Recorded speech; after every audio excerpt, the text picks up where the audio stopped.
ಈ ಸಮಾರಂಭದ ಅಧ್ಯಕ್ಷರು, ಈ ಭಾಗದ ಶಾಸಕರು ಹಾಗೂ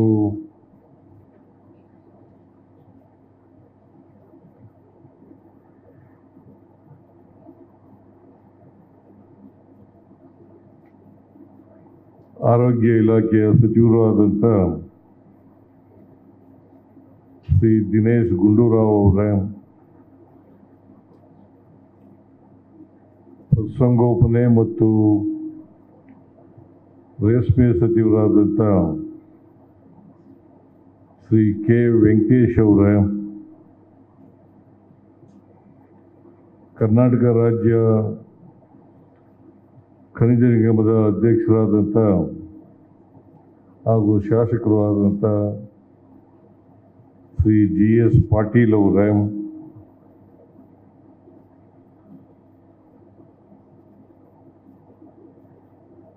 ಕರ್ನಾಟಕ ಖನಿಜ ನಿಗಮದ ಉಪಾಧ್ಯಕ್ಷರಾದಂಥ ಶ್ರೀ ಎಚ್ ಲಕ್ಷ್ಮಣ್ ಅವರೇ, ರೇಷ್ಮೆ ಇಲಾಖೆಯ ಮತ್ತು ಮೈನ್ಸ್ ಅಂಡ್ ಜಿಯಾಲಜಿ ಇಲಾಖೆಯ ಎಲ್ಲ ಅಧಿಕಾರಿ ಸ್ನೇಹಿತರೆ, ಇಲ್ಲಿ ಭಾಗವಹಿಸಿರ್ತಕ್ಕಂಥ ಆತ್ಮೀಯ ಬಂಧುಗಳೇ, ತಾಯಂದಿರೇ, ಎಲ್ಲ ಯುವ ಮಿತ್ರರೇ, ಮಾಧ್ಯಮದ ಸ್ನೇಹಿತರೆ, ಇವತ್ತು ರೇಷ್ಮೆ ಇಲಾಖೆ, ಗಣಿ ಮತ್ತು ಭೂವಿಜ್ಞಾನ ಇಲಾಖೆ ಮತ್ತು ರಾಜ್ಯ ಖನಿಜ ನಿಗಮ ಇವರೆಲ್ಲರ ಸಂಯುಕ್ತಾಶ್ರಯದಲ್ಲಿ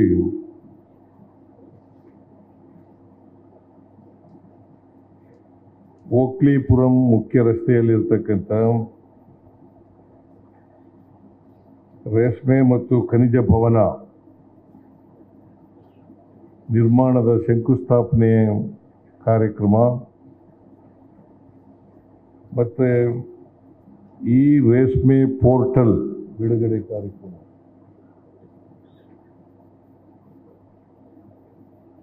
ಇವುಗಳನ್ನು ಅತ್ಯಂತ ಸಂತೋಷದಿಂದ ಉದ್ಘಾಟನೆ ಮಾಡಿದ್ದೇನೆ ಮತ್ತು ಈ ಕಾರ್ಯಕ್ರಮದಲ್ಲಿ ಸಂತೋಷದಿಂದ ಭಾಗಿಯಾಗಿದ್ದೇನೆ ಅಂತಕ್ಕಂಥ ಮಾತುಗಳನ್ನು ಹೇಳಲಿಕ್ಕೆ ಬಯಸ್ತಾ ಇದ್ದೇನೆ. ಈ ಜಾಗ ರೇಷ್ಮೆ ಇಲಾಖೆದು 4 ಎಕರೆ 2.5 4.25 ಎಕರೆ 4.25 ಎಕರೆ 4.252 272 4.25 ಹೆಂಗಾಗ್ತದೆ? 30 ಗುಂಟೆ ಆದರೆ 4.25 ಆಗೋದು. 30 ಗುಂಟೆ ಆದರೆ 4.25 ಎಕರೆ ಆಗೋದು. 25 ಗುಂಟೆ ಆದರೆ ಹೆಂಗೆ 4.25 ಆಗುತ್ತೆ? ಕೂದಲ್ ಯಾರು ಏನಾಗಿದೆ ನೀನು? ಕೂದಲ್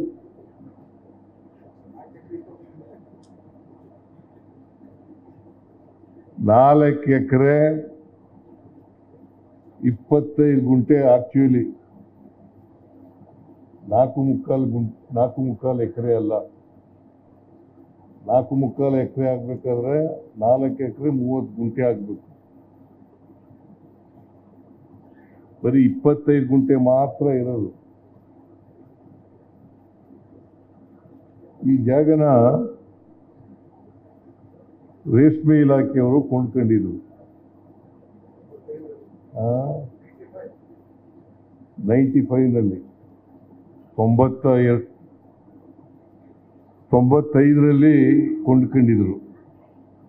ನಮ್ಮ ಸರ್ಕಾರ ಅಧಿಕಾರಕ್ಕೆ ಬಂದ ಮೇಲೆ ಈ ಸಾರಿ ವೆಂಕಟೇಶ್ ಅವರು ಪ್ರಸ್ತಾಪ ಮಾಡಿದ್ರು, ಒಂದು ರೇಷ್ಮೆ ಭವನ ಕಟ್ಟಬೇಕು, ದುಡ್ಡಿಲ್ಲ ನಮ್ಮ ಹತ್ರ, ಜಾಗ ಇದೆ,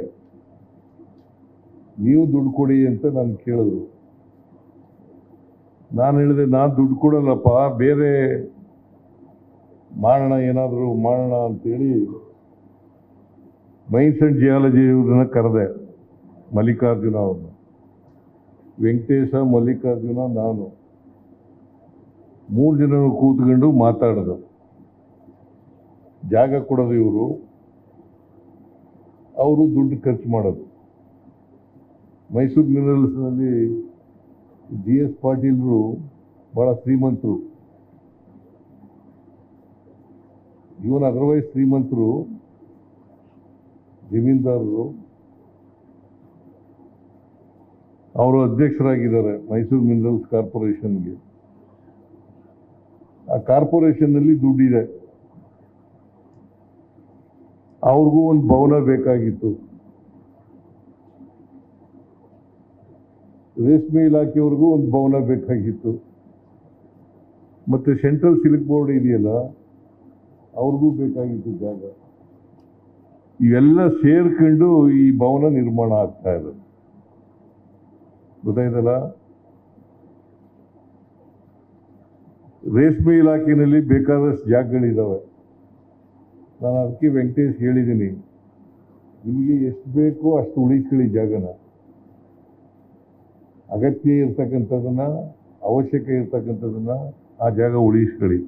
ಮಿಕ್ಕಿದ ಜಾಗನೆಲ್ಲ ಬೇರೆ ಇಲಾಖೆಗಳಿಗೆ ಕೊಡ್ತಕ್ಕಂಥದ್ದು, ಈ ಥರ ಜಾಯಿಂಟ್ ವೆಂಚರ್ನಲ್ಲಿ ಖರ್ಚು ಮಾಡ್ತಕ್ಕಂಥ ಕೆಲಸವನ್ನು ಅಭಿವೃದ್ಧಿಗೋಸ್ಕರ, ರೇಷ್ಮೆ ಇಲಾಖೆ ಅಭಿವೃದ್ಧಿ ಪಡಿಸಲಿಕ್ಕೋಸ್ಕರ ನೀವು ಈ ಜಾಗವನ್ನು ಉಪಯೋಗಿಸ್ಕೊಳ್ತಕ್ಕಂಥ ಕೆಲಸವನ್ನು ಮಾಡಬೇಕು ಅಂತೇಳಿ ವೆಂಕಟೇಶ್ ಅವರಿಗೆ ಸೂಚನೆಯನ್ನು ಕೊಟ್ಟಿದ್ದೇನೆ. ಬೆಂಗಳೂರಿನಲ್ಲಿ ಅವತ್ತೇ ಕೊಂಡ್ಕೊಳ್ಳುವಾಗ 10 ಕೋಟಿ 30 ಲಕ್ಷ, 10 ಕೋಟಿ 30 ಲಕ್ಷ. ಇವತ್ತು ಸುಮಾರು 50 ಕೋಟಿ ಆಗುತ್ತಲ್ವಾ?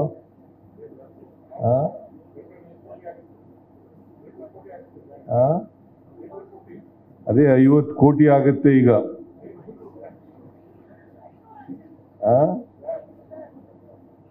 ಇಲ್ಲಿ ಎಷ್ಟಪ್ಪ ಬೆಲೆ ಇದೆ ಮಾರುಕಟ್ಟೆನಲ್ಲಿ?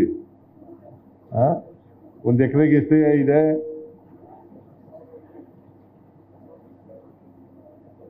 ಚದರಡಿ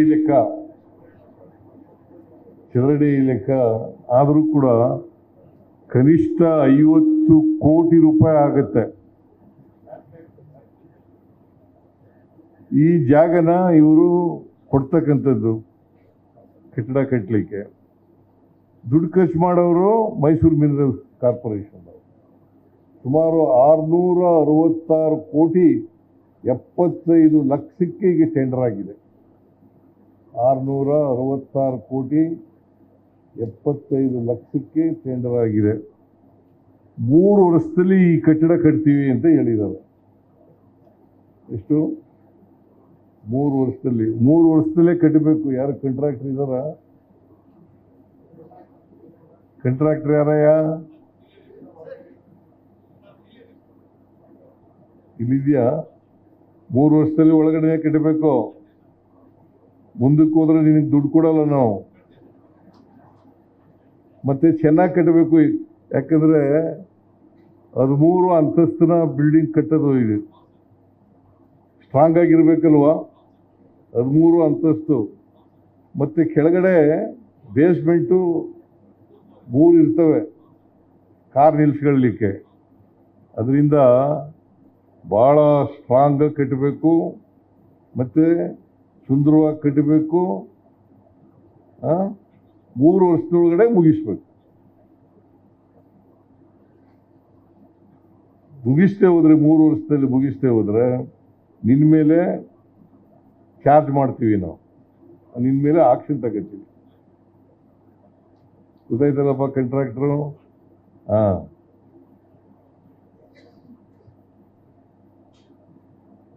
ಇಲ್ಲಿ ಮೈಸೂರಿನಲ್ಲಿ ರೇಷ್ಮೆ ಭವನ ಇರಲಿಲ್ಲ, ಜೊತೆಗೆ ಒಂದು ಖನಿಜ ಭವನವೂ ಕೂಡ ಇರಲಿಲ್ಲ. ಅದಕ್ಕೋಸ್ಕರ ಈ ಬಿಲ್ಡಿಂಗನ್ನು ಕಟ್ತಾ ಇರ್ತಕ್ಕಂಥದ್ದು. ಇವೆರಡಕ್ಕೂ ಕೂಡ ಉಪಯೋಗ ಆಗ್ತದೆ. ಒಂದು ಪಕ್ಕದಲ್ಲಿ ಕೇಂದ್ರ ರೇಷ್ಮೆ ಮಂಡಳಿ ಇದೆ, ಅವ್ರಿಗೂ ಕೂಡ 35%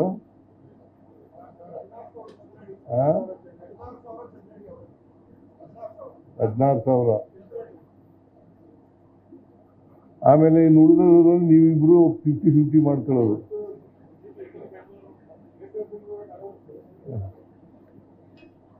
ಗ್ರೇಟರ್ ಬೆಂಗಳೂರಿಗೂ ಕೊಡ್ತೀರಾ? ಗ್ರೇಟರ್ ಬೆಂಗಳೂರಿಗೂ ಕೊಡ್ತಾರೆ, ಉಳಿದದನ್ನ ಇವರಿಬ್ರು ಹಂಚ್ಕೋತಾರೆ.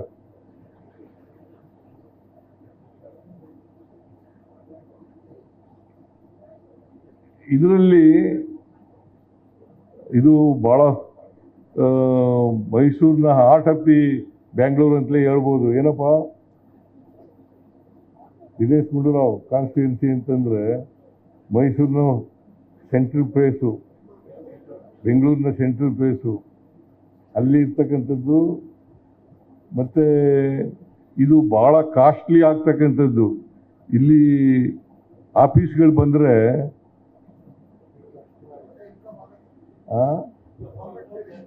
ಬಾಡಿಗೆಗೆ ಭಾಳ ಕಾಸ್ಟ್ಲಿ ಆಗ್ತದೆ. ಸ್ವಂತ ಕಟ್ಟಡ ಆಗ್ತಾ ಇರೋದ್ರಿಂದ ಭಾಳ ಸಂತೋಷ. ಈ ಥರದವು ಬೇಕಾದಷ್ಟು ಜಾಗಗಳಿದ್ದಾವೆ. ಎಲ್ಲಿ? ಸೆರಿಕಲ್ಚರ್ ಇಲಾಖೆಯಲ್ಲಿ. ಯಾಕಂದರೆ ಸೆರಿಕಲ್ಚರ್ ಇಲಾಖೆ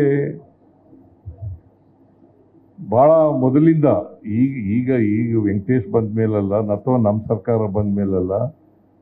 ನಾನು 84ರಲ್ಲಿ ಸೆರಿಕಲ್ಚರ್ ಮಿನಿಸ್ಟರ್ ಆಗಿದ್ದೆ.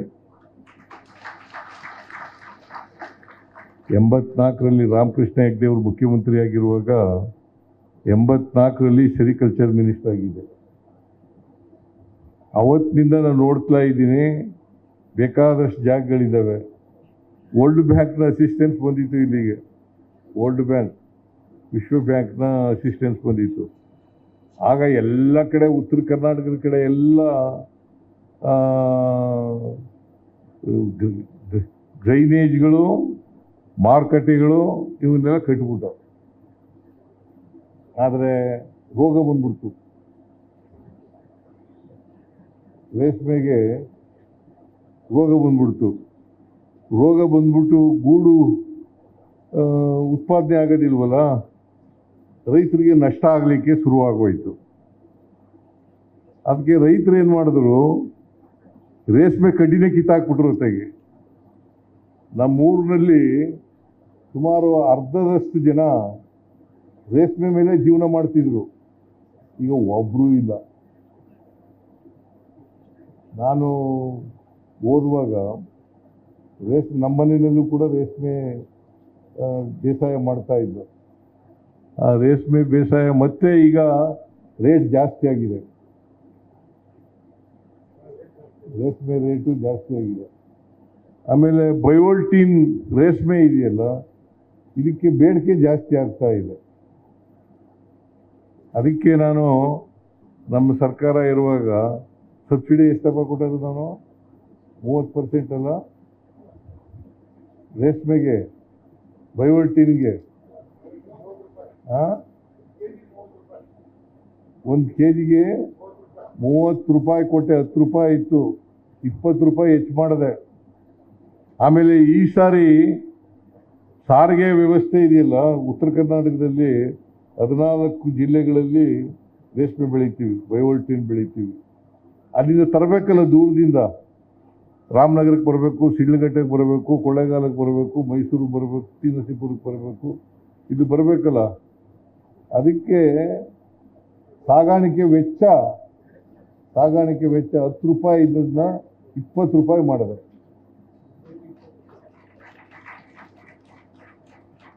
₹20 ಮಾಡಿದ್ರಿಂದ ಈಗ ಬರ್ಬೋದು. ಮತ್ತು ಬೈವಲ್ ಟ್ವಿನ್ ಬೆಳೆಸಲಿಕ್ಕೆ ಹೆಚ್ಚು ಸಹಾಯ ಮಾಡ್ತಕ್ಕಂಥ ಕೆಲಸವನ್ನು ನಮ್ಮ ಸರ್ಕಾರ ಮಾಡ್ತದೆ ಅಂತಕ್ಕಂಥ ಮಾತುಗಳನ್ನು ಹೇಳಲಿಕ್ಕೆ ಬಯಸ್ತಾ ಇದ್ದೇನೆ. ನಿಮಗೆ ಗೊತ್ತಾ, ಕರ್ನಾಟಕ ಕಚ್ಚಾ ರೇಷ್ಮೆ ಗೂಡಿದೆಯಲ್ಲ, ರೇಷ್ಮೆ ಉತ್ಪಾದನೆಯಲ್ಲಿ Karnataka number 1 in the country. ಹಾಲು ಉತ್ಪಾದನೆಯಲ್ಲೂ ಕೂಡ ನಂಬರ್ 2 ಇನ್ ದಿ ಕಂಟ್ರಿ. ಹಾಲು ಉತ್ಪಾದನೆಯಲ್ಲಿ, ಕಾಫಿ ಉತ್ಪಾದನೆಯಲ್ಲಿ number 1 in the country. Karnataka ಹೆಮ್ಮೆ ಆಗ್ತದಲ್ವಾ?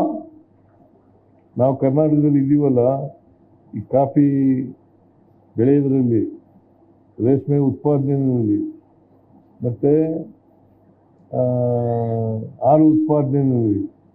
ಇವತ್ತು ಹಾಲು ಉತ್ಪಾದನೆಯಲ್ಲಿ ಒಂದು ತಿಂಗಳಿಗೆ ಅಲ್ಲ, ಒಂದು ದಿನಕ್ಕೆ 1 ಕೋಟಿ ಲೀಟರ್ ಹಾಲು ಉತ್ಪಾದನೆ ಆಗ್ತಾ ಇದೆ. 1 ಕೋಟಿ ಲೀಟರ್ ಹಾಲು ಉತ್ಪಾದನೆ ಆಗ್ತದೆ. ಸೊ ರೇಷ್ಮೆ ಗೂಡು ಕೂಡ ಈಗ ಮತ್ತೆ ಪಿಕಪ್ ಆಗ್ತಾ ಇದೆ. ಸುಮಾರು 1,22,000, ಸುಮಾರು 23,000 ಎಕ್ರೆನಾ ಎಕರೆನಾ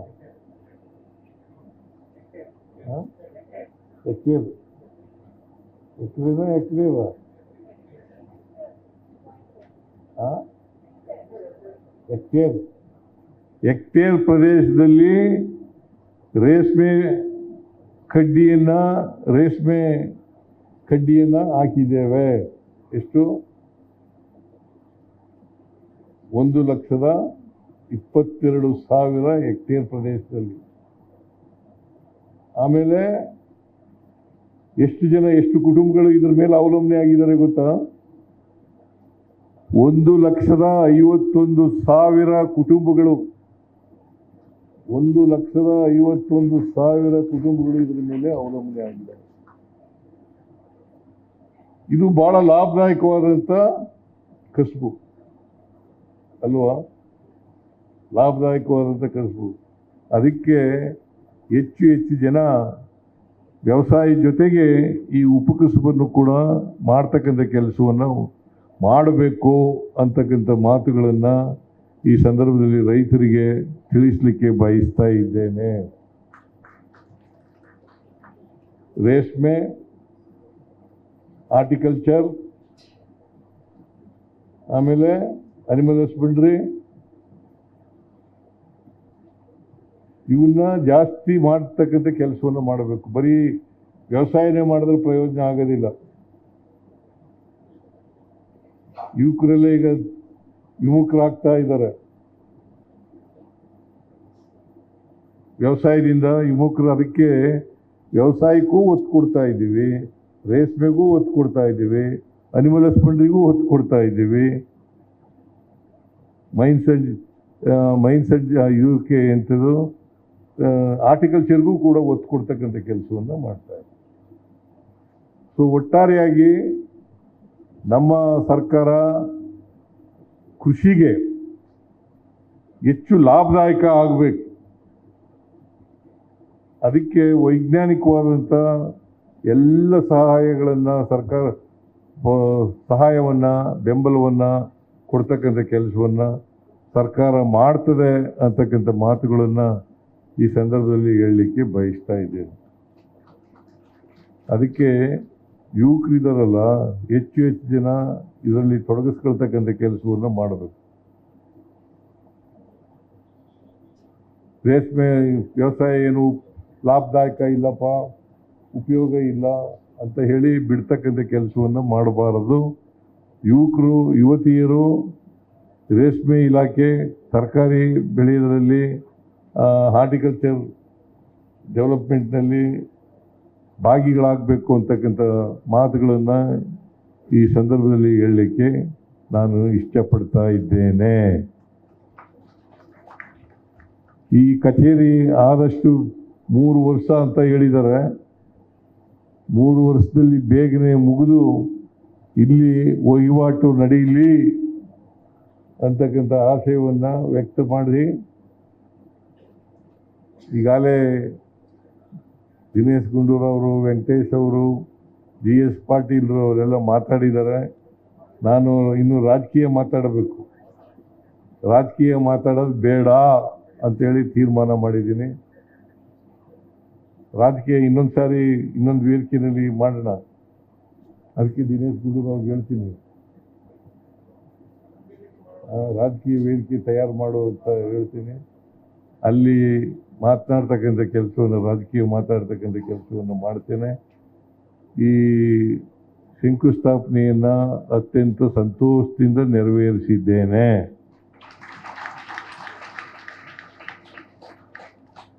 ಆಮೇಲೆ ರೇಷ್ಮೆ ಪೋರ್ಟಲ್ ಇದನ್ನು ಬಿಡುಗಡೆ ಮಾಡಿದ್ದೇನೆ.